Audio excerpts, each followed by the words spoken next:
This is Andrew again. Welcome to episode 2 of Rare and Exotic Gaming. Today I am playing Sonic Pocket Adventure for the ill-fated Neo Geo Pocket Color.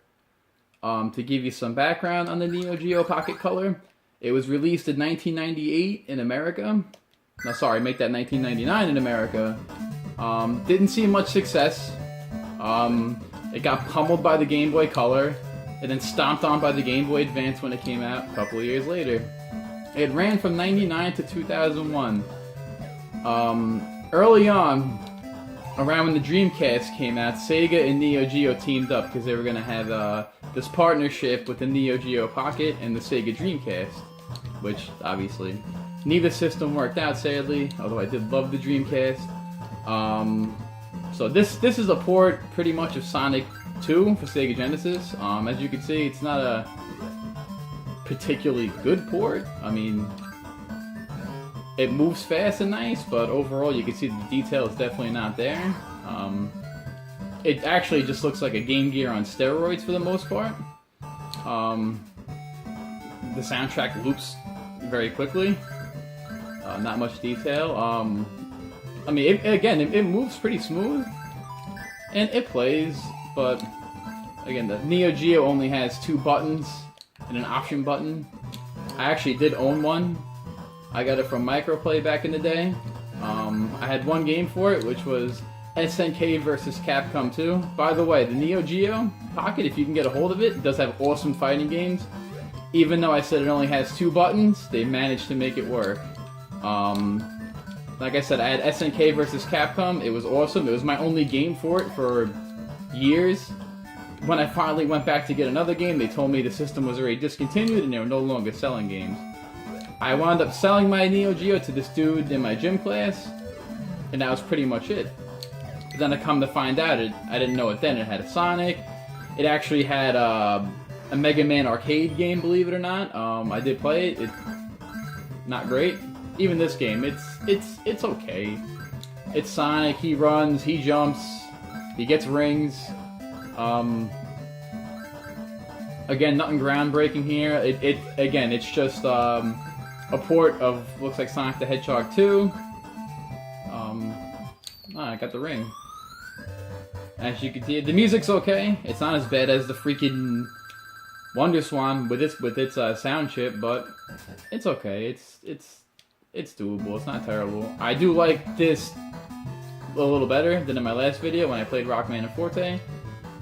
This actually looks really good for the Neo Geo Pocket Color. I mean, this is pretty similar to what it looked like on Sega Genesis.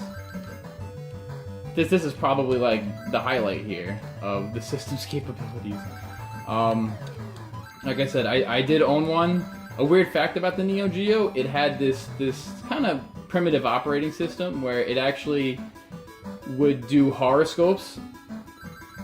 Believe it or not, when you put in dates, and it had this world clock on it. Its OS had these little interesting tidbits to it, but again, the system never took off here. Didn't really take off in Japan either. Again, Game Boy just had too much of a stranglehold. I mean, the PSP came close, but again, we've seen how that ended. Oh, I don't know what I just missed. That shiny flower looked pretty cool. I don't want to stick with the theme of obscure handheld games, but there are a lot of them. Not all of them bad. Again, this looks very, very good, especially for a handheld system. Definitely gonna shoot for this Emerald, but yeah, like I said, this is probably the highlight right here. This looks really, really well, moves really well, and it plays really well. There's no lag. I'm able to get all these freaking rings. So, and again, like I said before, the Neo Geo Pocket Color was actually the second version of the system. There was a non-color version of the system that only came out in Japan. Didn't do too well because it had a non-color. Oh fuck! I missed that. They had a non. Oh fuck you, Sonic! Come on. But I have an Emerald. I don't understand what happened.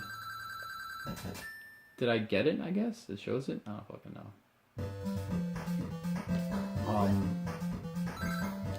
Lost my train of thought with the Neo Geo, but they're actually cheap online. If you actually want to buy one, they're relatively inexpensive online. They do come in the 6-pack that come with 6 games, mostly Metal Slugs and fighting games. Pretty much Neo Geo's main thing. Even the console, mainly, is that. The music just kind of... it's actually Angel Island from Sonic 3, if you listen to it real closely. Well, not the sped up version, because I just got the speed shoes. But again, actually, it moves. The speed's actually pretty impressive, I'm not gonna lie. That's probably a highlight of it. Even Sonic himself, the details are really nice, but the level details, not so much. But again, it's a handheld, it's limited. That actually looks really cool. That's a nice effect. It's an homage to Sonic CD right there. Again, yeah, it's controls are on point for the most part. You know, it's got some nice effects. Not as bad to look at, mostly because this one is at least in color for the most part. Ah, you fucking douche, fucking monkey. But again, much better than the Mega Man I played in the last episode. Oh, it's same music too. It's there. The music's there. It's just, you know, it's crippled by its sound technology, but the music is there. Because you can actually hear it. No, I can't do it now. I can't crazy bounce on them because, you know, it's not that cool. Because I go right through them. But only speed them before I end the video. There we go. Nice. Nice. Get the fuck out of here, you fat bastard. Get out of here. But overall, not a bad game. This seems like a really good spot to end the video right here. I just gotta let all the animals out. Again, so this is it. Overall, it's okay. Not as bad as Rockman and Forte. Definitely playable. Overall, I will end the video right there. Oh, look, it's Chemical Plant. Be sure to like, favorite, and subscribe, and I hope everybody has a good day.